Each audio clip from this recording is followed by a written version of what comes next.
120장 오 베들레헴 작은 골.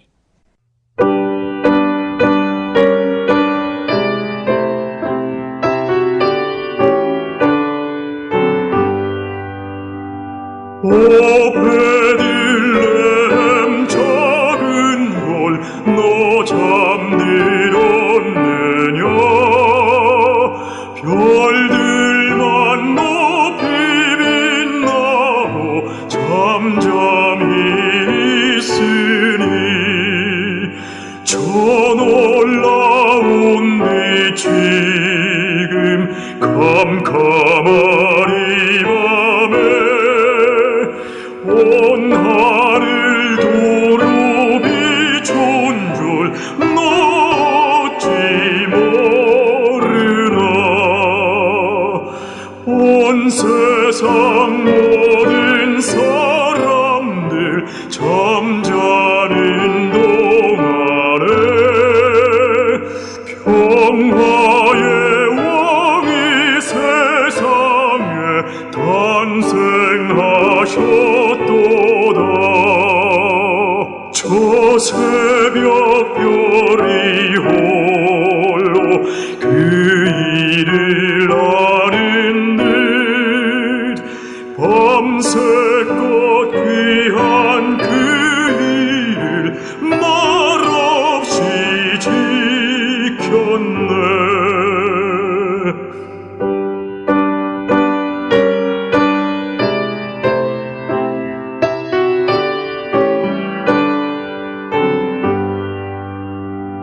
오 놀라우신 하나님, 큰 선물 주시니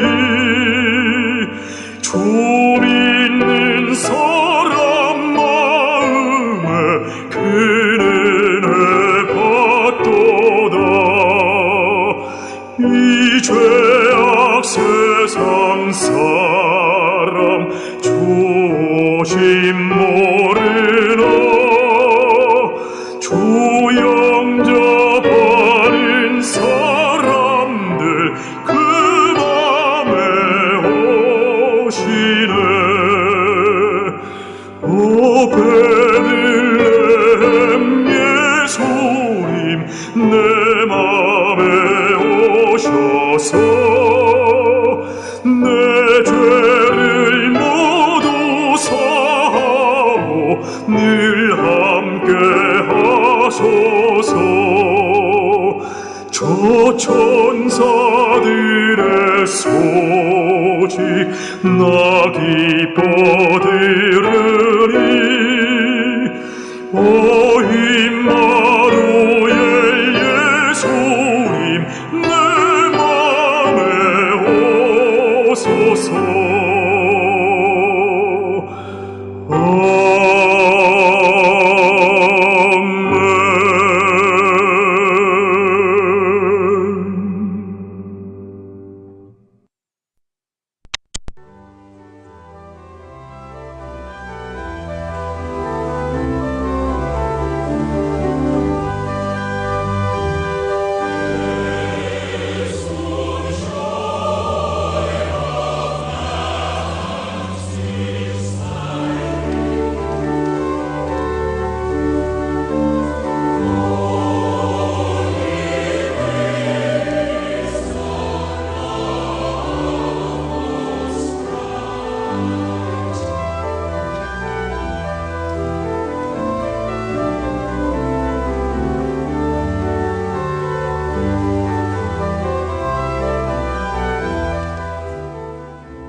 헤롯 왕 때에 예수께서 유대 베들레헴에서 나심에 동방으로부터 박사들이 예루살렘에 이르러 말하되 유대인의 왕으로 나신 이가 어디 계시냐? 우리가 동방에서 그의 별을 보고 그에게 경배하러 왔노라 하니 헤롯 왕과 온 예루살렘이 듣고 소동한지라. 왕이 모든 대제사장과 백성의 서기관들을 모아 그리스도가 어디서 나겠느냐 물으니 이르되 유대 베들레헴이오니 이는 선지자로 이렇게 기록된 바 또 유대 땅 베들레헴아 너는 유대 고을 중에서 가장 작지 아니하도다. 내게서 한 다스리는 자가 나와서 내 백성 이스라엘의 목자가 되리.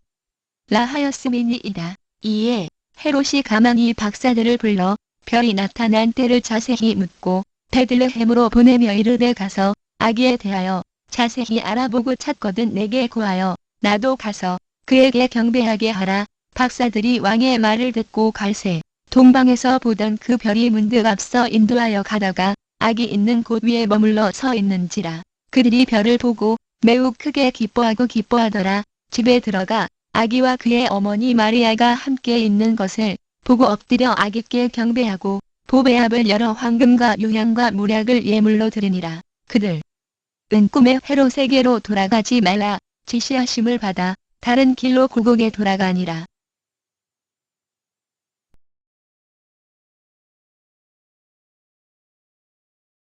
오늘은 동방박사들의 아기 예수 방문과 경배라고 하는 제목으로 성탄절을 맞이하여서 여러분과 함께 말씀을 나누고자 합니다. 예수님의 탄생은 천사가 전하여 준 말씀 그대로 온 백성에게 미칠 큰 기쁨의 좋은 소식이었습니다. 그러나 당시의 모든 사람들이 다 기뻐한 것은 아니었습니다. 본문에는 우선 잘못된 반응을 보여준 세 부류의 사람이 등장합니다. 첫째는 헤롯 임금의 반응이었습니다. 그는 베들레헴에서 태어난 아기 예수가 자기의 왕위를 위협한다고 생각하고 아기 예수를 죽이려고 했던 것입니다. 성경은 헤롯이 대제사장들과 서기관들을 통해 그리스도가 유대 땅 베들레헴에서 태어날 것이라는 사실을 들은 직후에 급하게 박사들을 불렀다는 것을 말씀하고 있습니다. 가만히 불렀다는 것은 아무도 모르게 비밀스럽게 불렀다는 것입니다. 헤롯이 메시아의 탄생지를 알자마자 박사들을 이처럼 비밀스럽게 불러 별이 나타난 때를 자세히 물은 것은 그가 태어난 아기 예수님께 경배하기 위함이 아니라 자신의 왕위를 위협하는 아기 예수를 처치하려는 음모를 성사시키기 위해서였음이 분명한 것입니다. 그는 찾거든 내게 고하여 나도 가서 그에게 경배하게 하라고 말하며 마치 헤롯도 동방박사와 마찬가지로 경배를 할 목적으로 메시아를 만나겠다는 심정을 피력한 것으로 이야기하고 있으나 사실은 동방박사들을 속였던 것입니다. 너희가 만일 찾으면 그때 내게 소식을 알려라. 나도 가서 그에게 경배할 수 있도록 이라고 하는 말인데 헤롯은 예수님을 경배할 목적이 아니라 죽일 목적으로 박사들에게 소식을 알리라고 한 것이었으나 박사들은 이를 알아채지 못하였던 것입니다. 그런데 오늘날에도 현대판 헤롯들이 많이 있습니다. 안티 크리스찬들이 증가하고 있습니다. 그러나 세상이 아무리 기독교를 배척한다 할지라도 예수 그리스도께서는 우리 가운데 영원토록 살아 계시는 것입니다. 두 번째로 대제사장과 서기관들의 반응이 있었습니다. 저들은 성경에 근거하여 메시아가 베들레헴에서 탄생하실 것임을 알고 있었습니다. 그러나 메시아가 탄생했다는 말을 듣고도 저들에게는 감동이 없었습니다. 베들레헴으로 뛰어가지도 않았습니다. 결국 저들은 예수님을 십자가에 못 박는 장본인이 되고 말았던 것입니다. 헤롯 시대에는 대제사장이 한 명 이상 있었음을 알 수 있습니다. 대제사장은 종신직이었으므로 한 명밖에 있을 수 없으나 로마의 압제하에 있던 당시에는 전통적 규례가 무시되고 대제사장이 살아있어도 교체시켰던 것입니다. 이들 제사장들은 대부분 사두개인들이었으며 유대의 최고 의사결정기관인 산헤드린에서 최고의 지위를 차지하고 있었던 사람들이었습니다. 또 서기관들은 대제사장들, 장로들과 더불어 산헤드린의 구성원을 이루는 계급의 사람들이었으며 구약 성경의 율법에 정통하고 그것을 백성에게 가르치며 해석하는 일을 해서 율법사들이라고 불리우기도 하였습니다. 이들은 제사장 무리들과는 달리 주로 바리새인들로 이루어졌었으며 귀족적인 사두개인들과 달리 백성들과 가까웠으며 그들의 사상에 큰 영향을 미치는 집단이었습니다. 이러한 제사장 무리와 서기관 무리들은 자신들이 가지고 있던 해박한 성경 지식을 메시아를 영접하는 데 사용하지 못하고 오히려 메시아를 죽이려는 헤롯에게 도움을 주는 데 사용하였던 것입니다.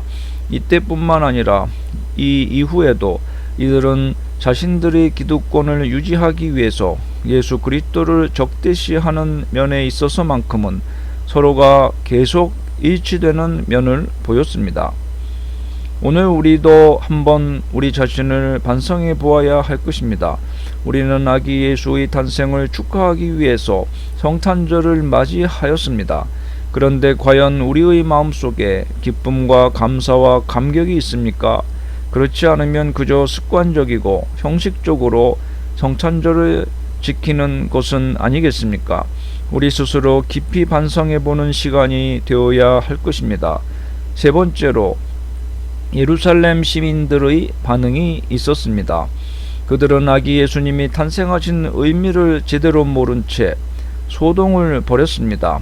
어떤 사람들은 메시아가 오심으로 자기들이 로마의 학정에서 벗어날 수 있다는 기대로 들떠 있었을 것입니다. 또 어떤 사람들은 행여 무슨 정변이라도 일어나지는 아니할까 하는 불안한 마음이 되었을 것입니다. 아무튼 저들은 성탄의 의미를 제대로 알지 못하고 시끄럽게 떠들며 성탄을 맞이하였던 것입니다. 묵을 여관을 찾아 헤매던 사람들처럼 오늘날 다른 목적으로 숙박시설을 예약합니다. 오늘날도 성탄의 기쁜 의미를 알지 못하고 거리에서 상점에서 시끄럽게 떠들면서 기분이 들떠있는 사람들이 있습니다. 심지어는 거룩한 절기를 향락으로 모독하는 사람들도 있습니다. 하나님의 준엄한 심판을 면치 못할 것입니다. 그러면 우리는 어떠한 자세로 성탄절을 가져야 하는지를 본문에 나오는 동방박사들의 모습에서 찾아보고자 합니다. 첫째로 동방박사들은 아기 예수님을 만나기 위해서 최선의 노력을 기울였습니다. 저들은 멀고 먼 동방에서 밤하늘에 떠있는 별이 인도해 주는 대로 정처 없이 왔습니다. 험난한 여행길에 무척이나 고생도 했을 것이고 별을 놓칠까봐 마음을 졸이기도 했었을 것입니다. 그런데 예루살렘에 이르렀을 때 갑자기 그 별이 없어졌습니다. 얼마나 당황했었겠습니까? 저들은 헤롯 임금에게 가서 유대인의 왕이 어디에서 나실 건지를 물었습니다. 잔인한 헤롯 임금 앞에서 그런 말을 한다는 것 자체가 대단한 모험이 아닐 수 없었을 것입니다. 그러나 저들은 결국 헤롯에게서 해답을 얻어내고야 말았습니다. 그래서 동방박사들이 베들레헴으로 향할 때 없어졌던 그 별도 다시 나타나 그들의 발걸음을 인도해 주었던 것입니다. 동방박사들이 헤롯의 말을 듣고 베들레헴으로 가던 중 동방에서 보던 별이 그들을 인도하여 아기가 있는 곳에 머물러 섰다고 했습니다. 여기서 별은 무엇을 의미하는지 현대의 과학으로 정확하게 증명하기는 어렵습니다. 중요한 것은 하나님께서 특별한 방법을 통해 동방의 박사들을 메시아가 탄생한 곳으로 인도하셨다는 사실입니다. 여러분, 이러한 하나님의 특별한 인도는 과연 우연히 된 일일까요? 아닙니다. 이렇게 된 과정을 생각해 보면 하나님의 인도하심은 결코 우연이 아니었음을 알 수 있습니다. 동방박사들은 어떤 사람들이었습니까? 학자들에 의하면 이들은 당시 아라비아나 페르시아 아니면 바벨론에 거주하는 점성술사로 해석되고 있습니다. 하지만 이들은 별을 보고 점이나 치는 단순한 점성술사가 아니라 별들이나 하늘의 기상을 관측함으로써 천문에 관한 지식을 탐구하던 천문학자 아니면 철학자로 생각하는 것이 더 옳을 것입니다. 왜냐하면 하나님께서는 점쟁이나 주술사와 같은 자들에게 메시아의 탄생을 알려주실 리는 없을 것이기 때문입니다. 중요한 것은 이들이 메시아의 탄생을 알리는 별을 보고 매우 기뻐했다는 사실입니다. 뿐만 아니라 이들은 별을 보고 그 먼 길을 마다하지 않고 달려왔습니다. 그것도 황금과 유향, 모략과 같은 귀중한 물건들을 싣고 말입니다. 당시에는 교통이 지금과 같이 발달한 시대가 아니었습니다. 더구나 페르시아나 바벨론으로부터 예루살렘까지는 매우 먼 길로서 도중에는 강도와 도적이 매우 많이 매복해 있었기 때문에 더욱 위험하였습니다. 그럼에도 불구하고 그들은 기꺼이 메시아 경배를 위해 길을 떠났고 마침내 하나님의 인도하심을 받아 큰 기쁨과 함께 메시아를 경배할 수 있는 영광을 누리게 되었던 것입니다. 이렇게 아기 메시아를 뵐 수 있는 영광은 이방인들로서는 이들 외에 아무도 누리지 못했습니다. 그렇다면 여러분, 이러한 사실은 우리에게 무엇을 교훈해 주고 있습니까? 오직 믿음으로 찾고 구하는 자에게 하나님은 진리와 은혜를 허락해 주신다는 사실을 말씀해 주고 있는 것입니다. 하나님께서는 당시 유대의 왕이었던 헤롯에게는 그 사실을 감추셨지만 이방인이었던 동방의 박사들에게는 그 사실을 계시해 주셨습니다. 그러므로 하나님께서는 외모가 아니라 그 중심을 보시고 은혜와 진리를 허락해 주시는 것입니다. 그러므로 성도 여러분, 여러분도 하나님의 진리를 보고 그 은혜를 입기 원하거든 믿음을 가지고 찾고 구하며 소망을 잃지 말고 두드려야 할 것입니다. 여러분, 옛 성현들은 독소 100편 의자통이라 하여 그 뜻이 드러날 때까지 책에서 손을 놓지 않았습니다. 그와 같이 하나님을 만나고 그 뜻을 알며 하나님의 역사하심을 입어 은혜를 받으려면 간절히 찾고 구하는 열심이 있어야 할 것입니다. 여러분, 수로보니게 여인은 주님의 거듭된 무한에도 불구하고 겸손함을 잊지 않았고 구함으로써 마침내 주님으로부터 큰 구원의 은혜를 입을 수 있었습니다. 이처럼 성도 여러분들께서도 믿음과 소망 그리고 겸손함을 잊지 말고 전심을 다하여 하나님을 찾고 구함으로써 오직 믿음과 인내로 구하는 자에게만 보이시는 하나님의 계시와 은혜를 체험하시는 복된 성도님들이 되시기를 바랍니다. 잠언 8장에는 나를 사랑하는 자들이 나의 사랑을 입으며 나를 간절히 찾는 자가 나를 만날 것이니라고 말씀하고 있으며 예레미야 29장에는 너희가 전심으로 나를 찾고 찾으면 나를 만나리라 라고 약속해 주시고 계십니다. 오늘 우리에게도 성탄절의 주인공인 아기 예수님을 반드시 만나고야 말겠다는 끈질긴 신앙이 있어야 하겠습니다. 우리 선조들은 10리, 20리나 되는 먼 길을 걸어서 예배에 출석했었습니다. 그런데 우리들은 너무 쉽게 예수님을 믿으려고 합니다. 뜻깊은 성탄절을 맞이해서 동방박사들이 보여주었던 끈질긴 일편단심의 신앙을 우리도 가져야 되겠습니다. 두 번째로 동방박사들은 아기 예수님을 만나게 되었을 때 예수님께 경배하였습니다.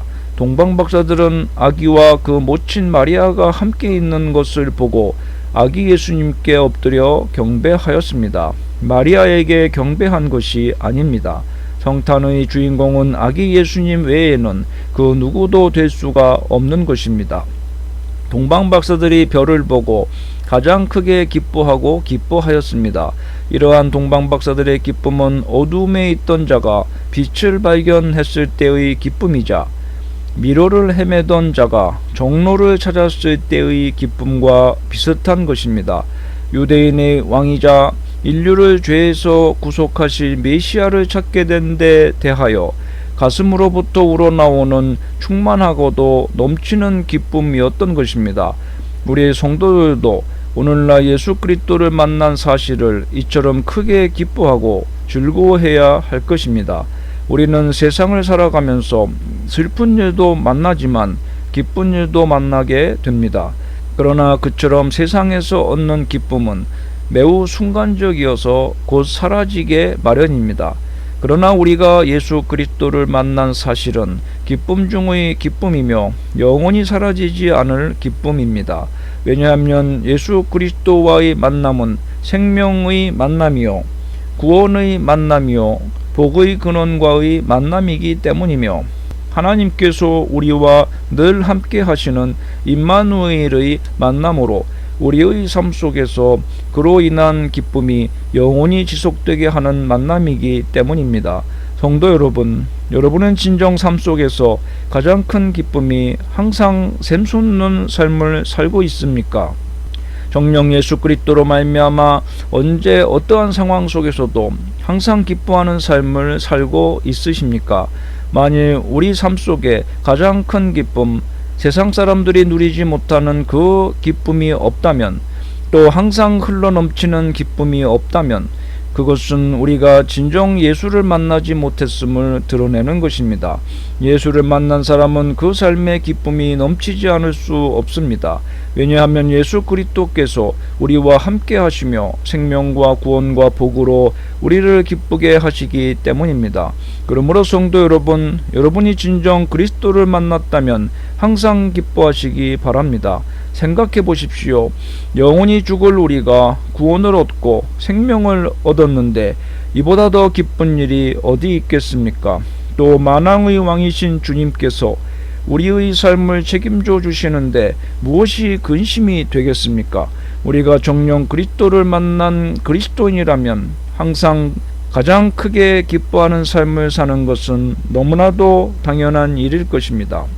동방 박사들은 이처럼 기쁨으로 아기 예수님께 엎드려 경배하였습니다. 이처럼 우리의 경배의 대상은 오직 예수님 뿐입니다. 그런데 오늘날 아기 예수를 낳아준 마리아를 경배하려는 사람들도 있습니다. 그것은 잘못입니다. 사람이 성탄의 주인공이 될 수는 없습니다. 우리가 성탄절을 축하할 때도 내가 즐기기 위해서, 사람에게 보이기 위해서 하는 것은 잘못입니다. 모든 행사의 초점은 예수님께 맞춰줘서 예수님을 기쁘시게 하기 위한 것이 되어야 할 것입니다. 이들은 또 아기 예수님께 엎드려 경배했습니다. 우리는 여기서 동방박사들이 겸손한 모습을 엿볼 수 있습니다. 아기 예수님은 아직도 젖먹는 어린 나이에 지나지 않았습니다. 반면에 동방박사들은 나이도 많고 세상적으로도 존경받는 저명한 사람들이었습니다. 그러나 저들은 최대의 경의를 표해서 겸손하게 엎드려 절을 한 것입니다.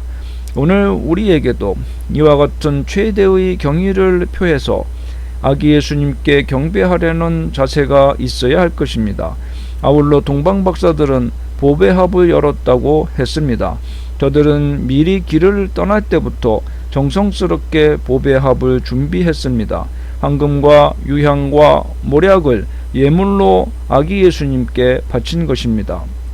이 예물들의 영적인 해석이 어떻든 이 예물들은 참으로 온갖 정성을 다해서 준비한 것들임에 틀림이 없습니다. 오늘 우리들에게도 이와 같은 정성이 있어야 할 것입니다. 믿음의 보배합을 활짝 열고서 아기 예수님께 마음과 정성을 다 드려 경배하는 우리의 모습이 되어야 할 것입니다. 네 번째로 동방박사들은 아기 예수님께 경배하고 나서 하나님의 지시를 받아 다른 길로 고국에 돌아갔습니다. 헤롯은 동방박사들에게 아기를 찾거든 자기에게 보고해 달라고 당부를 했었습니다. 그러나 동방박사들은 왕명을 어겼습니다. 다른 길로 돌아갔습니다. 그 이유는 12절에 기록되어 있는데 꿈에 헤롯에게로 돌아가지 말라는 지시를 받아 다른 곳으로 고국에 돌아가니라고 밝히고 있습니다. 하나님의 말씀에 이처럼 순종해서 하나님께서 지시해 주시는 대로 저들은 발걸음을 옮긴 것입니다. 우리가 살아가다 보면 우리 마음속에 헤롯의 음성이 들릴 때가 있습니다. 그러나 주님은 우리에게 이같이 말씀해 주십니다. 너희는 헤롯에게로 돌아가지 말아라 라고 말씀해 주십니다. 뜻깊은 성탄절을 맞이해서 과거의 구태의연한 모습을 떨쳐버리고 이제는 하나님의 말씀에 순종해서 하나님께서 지시해 주시는 길로 완전히 방향을 바꾸는 결단이 우리에게 있어야 하겠습니다. 사랑하는 성도 여러분들이여, 우리가 살아가다 보면 우리의 삶 속에, 우리의 마음 속에 헤롯의 음성이 들릴 때가 있습니다. 그러나 우리는 헤롯의 길로 돌아가면 안 됩니다. 그 길은 사망의 길이요 멸망의 길이기 때문입니다. 하나님께서 우리에게 지시해 주시는 길로 가야만 합니다. 오늘 뜻깊은 성탄절을 맞아 하나님의 말씀에 순종하여 방향을 완전히 180도 전환하는 귀한 역사가 우리에게 있어야 할 것입니다. 하나님이 지시해 주시는 그 길만이 생명의 길이요 영생의 길이요 축복의 길인 것을 명심해야 하겠습니다. 성도 여러분들이요, 동방박사들은 이방인임에도 불구하고 동방에서 별을 보자 메시아를 뵙기 위해 먼 길을 마다하지 않고 달려왔습니다. 그리고 아기 예수님을 만나자 믿음으로 준비한 예물을 드리며 극진한 마음으로 경배하였습니다. 반면에 유대인들은 메시아의 예언을 누구보다 잘 알고 있었으나 메시아의 탄생 소식에 아무런 기쁨도 없었습니다. 그렇다면 여러분, 오늘의 우리는 어떠한 모습입니까? 하나님께서 기뻐하시는 것은 우리가 성경에 대한 지식을 많이 아는 것이 아니라 전심으로 하나님을 찾고 사랑하며 그분의 뜻을 행하는 것입니다. 그러므로 성도 여러분들께서는 오늘 본문의 동방박사들처럼 여러분의 보배 합을 열어 회개와 순종과 믿음과 사랑의 아름다운 예물을 드림으로써 진정으로 하나님을 영화롭게 하는 성도들이 다 되시기를 바랍니다. 이제 말씀을 맺겠습니다. 이러한 실화가 미국에 있었습니다. 미국의 보스턴시 옆에 소모빌이라고 하는 작은 도시에서 일어난 일입니다. 성탄을 기념하기 위해서 시 당국에서는 시청 앞 광장에 첫 번 성탄절의 모습을 재현시켜 놓았습니다. 작고 초라한 마국간, 아기 예수님을 안고 있는 마리아, 그의 남편 요셉, 들에서 양을 치던 목자들, 동방박사들의 모습을 모형으로 만들었습니다.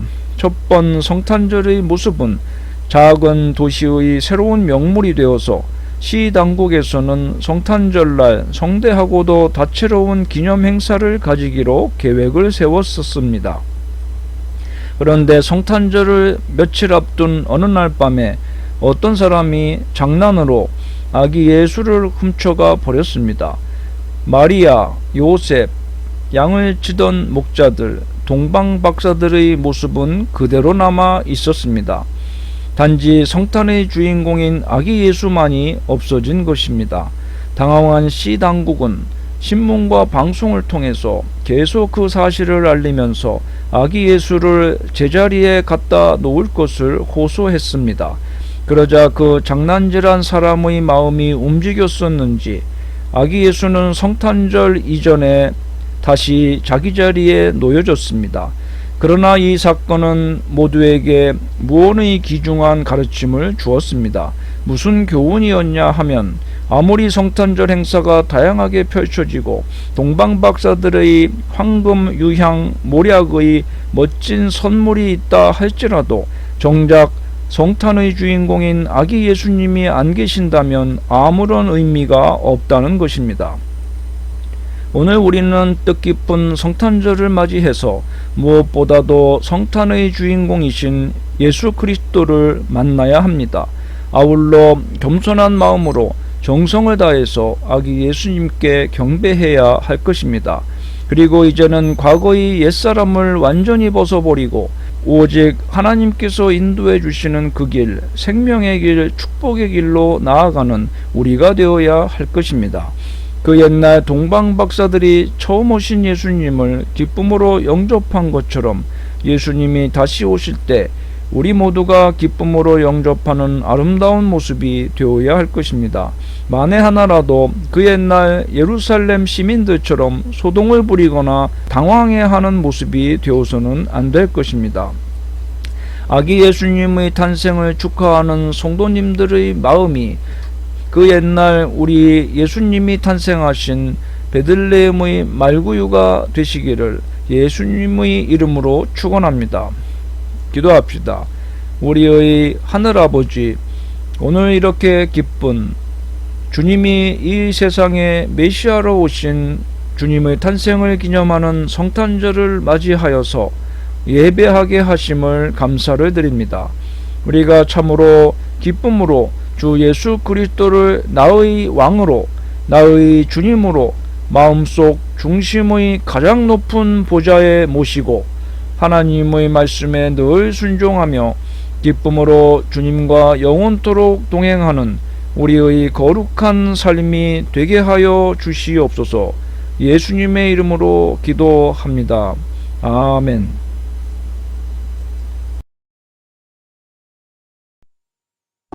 115장 기쁘다 구주 오셨네.